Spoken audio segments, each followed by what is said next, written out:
What is up? What is popping, you guys? We are back with another Back with a remix. video. These boy wanted something like Venus. What? Ooh.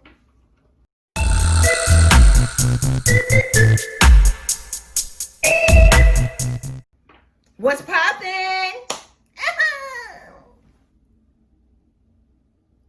Right. So we are back with a reaction video, but this time, it's not really gonna be a trailer or try not to laugh. This is gonna be upcoming movie sequels you did not know were in the works. I'm very excited about this. Yeah. I'm actually kind of stoked to see what film is in the works for a sequel. And what's the name of this one that they're showing on here? I thought you knew. Oh, Legally Blonde. Yeah, Legally Blonde. I think I'm a little bit more excited because the first I'm one. a big fan of the Legally Blondes. Elle Woods. The Blondes, there's more than one? There's 1 and 2, yeah. Oh, I didn't know that. So I guess this is going to be the It's third when one? she gets accepted into college and when her solving the case in college. Probably going to be her daughter this time. Bombtacular, huh? I said it's probably going to be her daughter this time. But all right, let's get into this video. Hey. We're constantly bombarded with trailers, posters, and concept art for franchise films. But on the flip side, there are quite a few that have successfully stayed under the radar. From indie comedies to biblical epics, let's take a look at some of the sequels you didn't know were being made. We thought this day would never come, but it looks like Gladiator Scott 2? is heading back to ancient Rome. Nearly 20 years after the original Gladiator hit theaters, Scott is finally making a sequel to the story of Maximus Decimus Meridius.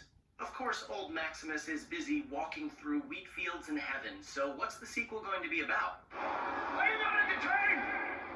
Are you not entertained? Are you not entertained? Well, according to producer Walter F. Parks, the film is going to start about 25 to 30 years after the original ended. Part 2 will focus on Lucius, the son of Maximus's old flame, Lucilla. While Spencer Treat Clark played Lucius in the first film, we don't know if he's going to reprise his role for Gladiator 2. However, we do know that Peter Craig will be working on the screenplay, and he's a guy with some impressive credits to his name, including The Town, both Mockingjay movies, and the upcoming Top Gun sequel. And with Scott at the helm, we're pretty sure we'll be entertained. As the crew of the Nostromo learned the hard way all the way back in 1979, it's hard to kill an alien. In reflecting on his landmark sci-fi horror film on its 40th anniversary, director Ridley Scott told Variety that a third prequel, the follow-up to 2012's Prometheus and 2017's Alien Covenant, is indeed on the way. Despite generally positive critical reviews, Covenant underperformed at the box office, throwing the future of the franchise into uncertainty. But following Disney's acquisition of Fox, both Scott and Alien's new studio home seem eager to return to the sinister stars yet again. I like that film. As for what this third prequel might be about, one thing is for sure. It won't follow the format of the original Alien. That thing is busy, Speaking to The Hollywood Reporter, Scott talked about the need for the franchise to continue to evolve in order to succeed. This next Alien film, tentatively titled Alien Awakening, is still in the very early stages, and none of the cast of Covenant has yet been asked to return. Still, Scott maintains that it's happening. He'll be directing, and that the film is currently in the script phase. It's been almost 20 years since audiences followed effervescent sorority girl Elle Woods to Harvard Law School in Legally Blonde. You got into Harvard Law. What's his name from Vampire Diaries? What, a guitar? Yeah. She continued to ascend the professional ladder in 2003's Legally Blonde 2, Red, White, and Blonde, which saw Elle head to Washington, D.C. Now Elle is back for a third adventure. In addition to starring as Elle, Reese Witherspoon will also act as a producer this time through her Hello Sunshine banner. Originally, Legally Blonde scribes Kirsten Kiwi Smith and Karen McCullough were attached to pen the script. But since then, The Office alum Mindy Kaling and Brooklyn Nine-Nine director Dan Gore have stepped in to completely rewrite the screenplay. No director has yet been announced for the film, nor have any plot details been revealed. Sources originally told Deadline that the threequel will be much in the spirit of the first film, which saw Elle draw on her fashion sense, optimism, and strong sense of sisterhood to defy the patriarchy, lift up the women around her, and look great doing it. While that quote referred to the first script by Smith and McCullough, we imagine that Kaling and Gore's screenplay for Legally Blonde 3 will also embrace the original film's themes of female empowerment, taking Elle on a new legal adventure that hopes to appeal to longtime fans and newcomers alike. Jim Henson's cult classic fantasy Labyrinth has a die-hard following thanks to its fantastical and creepy storytelling, Henson's imaginative creature creations, and of course an iconic performance from David Bowie as Jareth the Goblin King. Making a sequel to Henson's final feature film seems like a pretty intimidating task, but the Jim Henson Company feels up to it. News of the Labyrinth sequel first broke in 2017, with Don't Breathe filmmaker Fede Alvarez attached to direct. However, Alvarez announced in April of 2020 that he decided to step away from the film. The project didn't stay rudderless for long, though.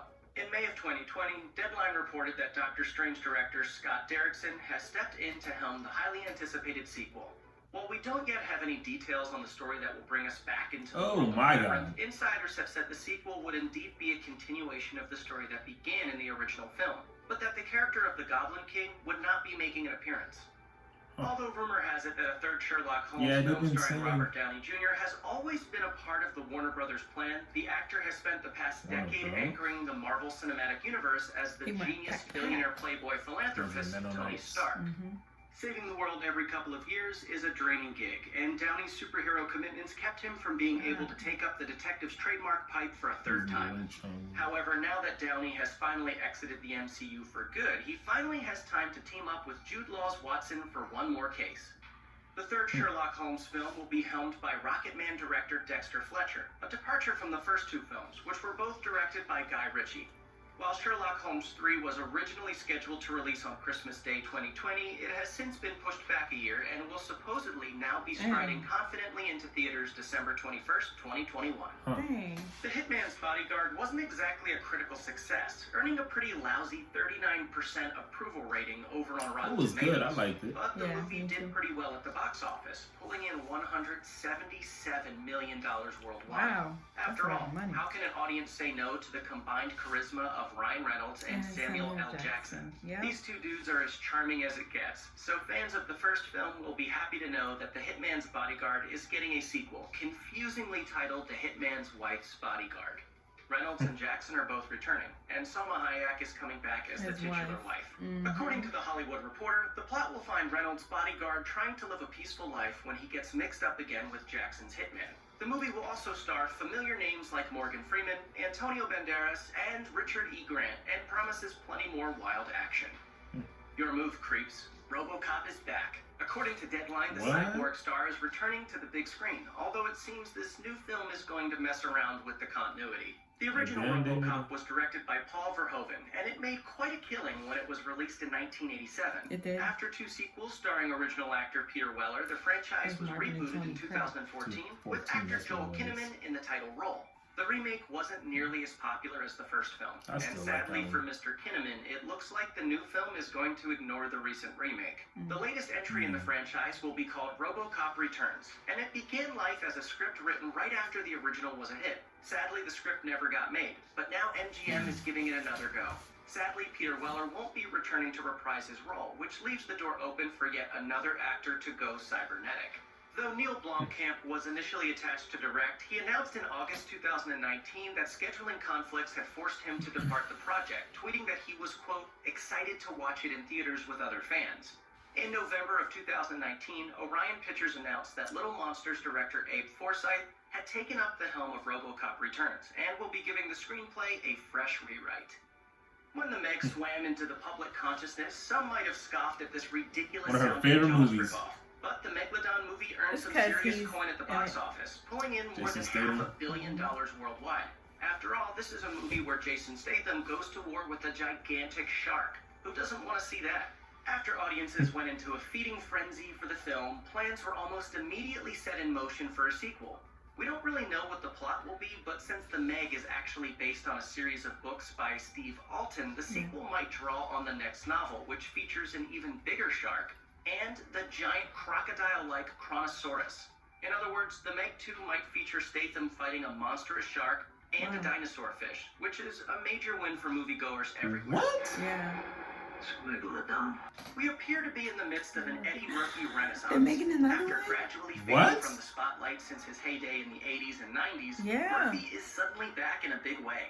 The comedy legend gave a critically acclaimed performance in 2019's Dolomite Is My Name, made a triumphant return to Saturday Night Live as host, lined up new stand-up comedy specials for Netflix, and announced sequels to two of his biggest movies from the 80s.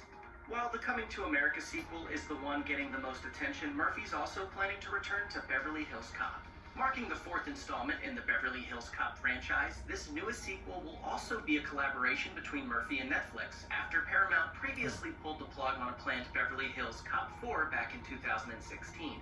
Murphy will be reprising his role as Axel Foley, the Detroit cop who repeatedly finds himself traveling to Beverly Hills to investigate various crimes. The first Beverly Hills Cop was a smash success at the box office in 1984. Why is he become one of the highest-grossing comedies of all time. always doing In that? 1987 and 1994 brought in diminishing returns.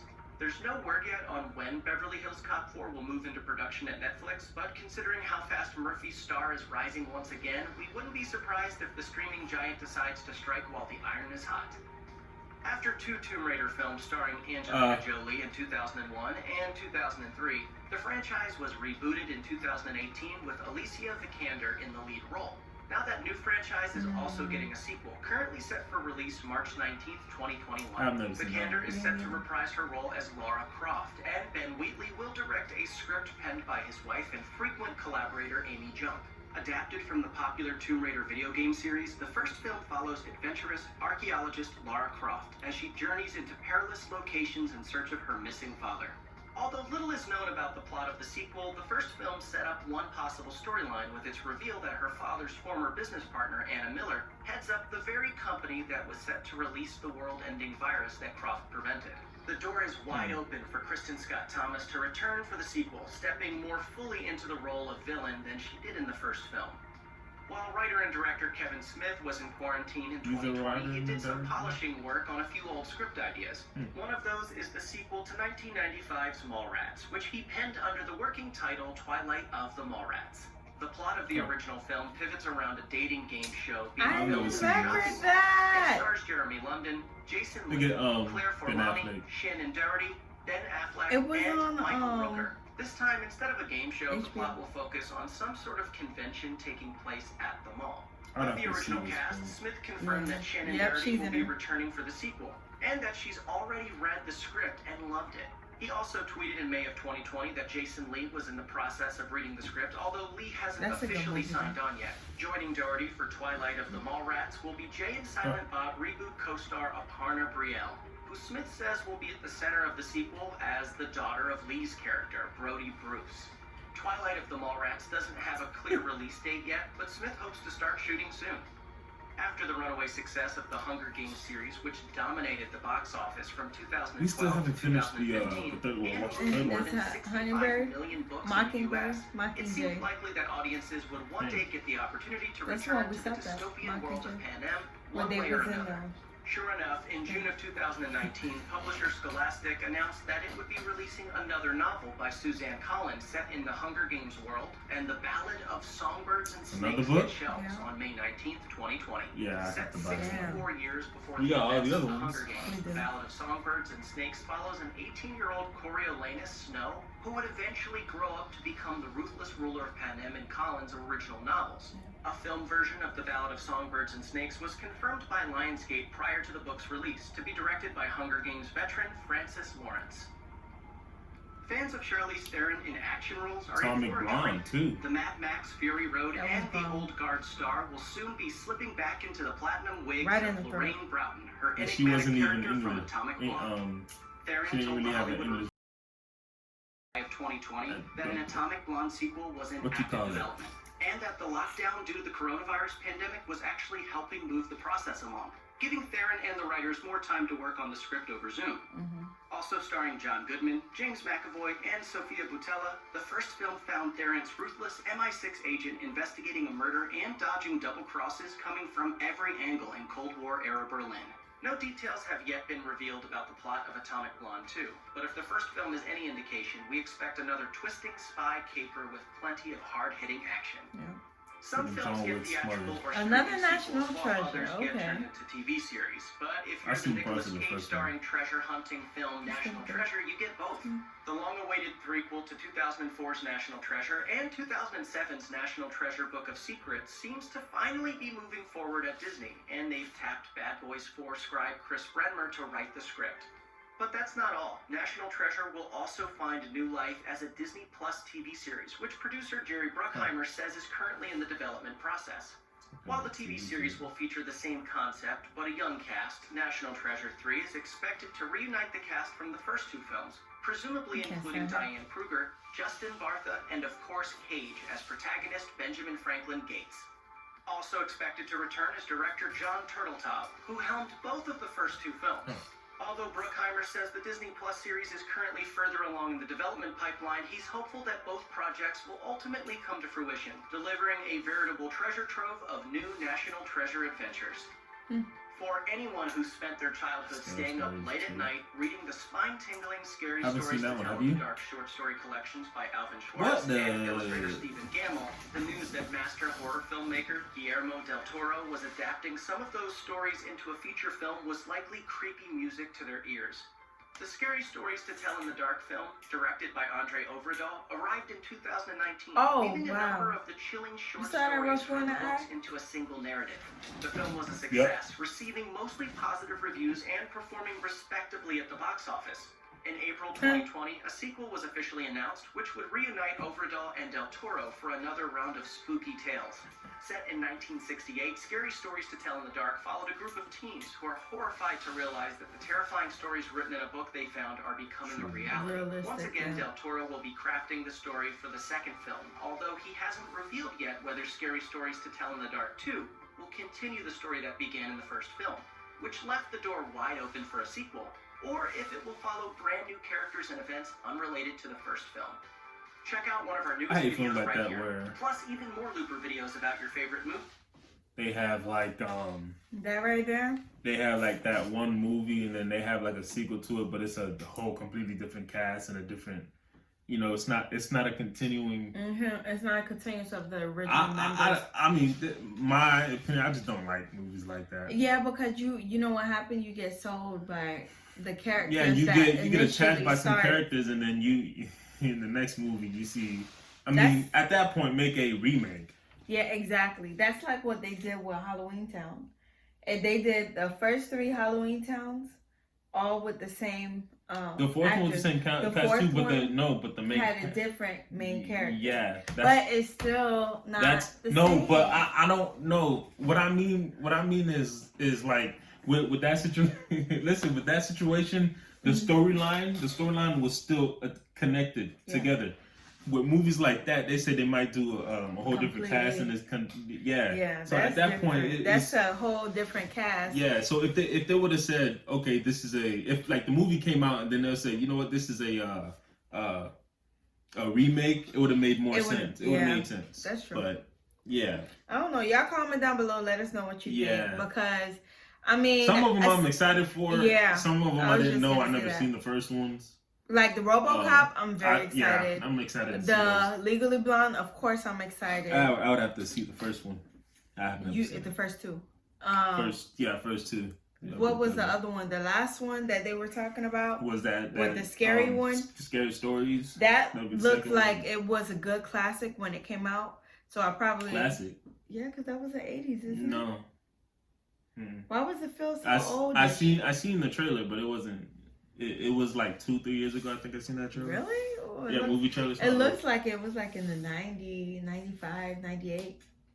Like an old, like you that talking about the old lighting film. when they were in that hospital looking? And the I think that's what they were scarecrow. trying to go for. Yeah, I don't know.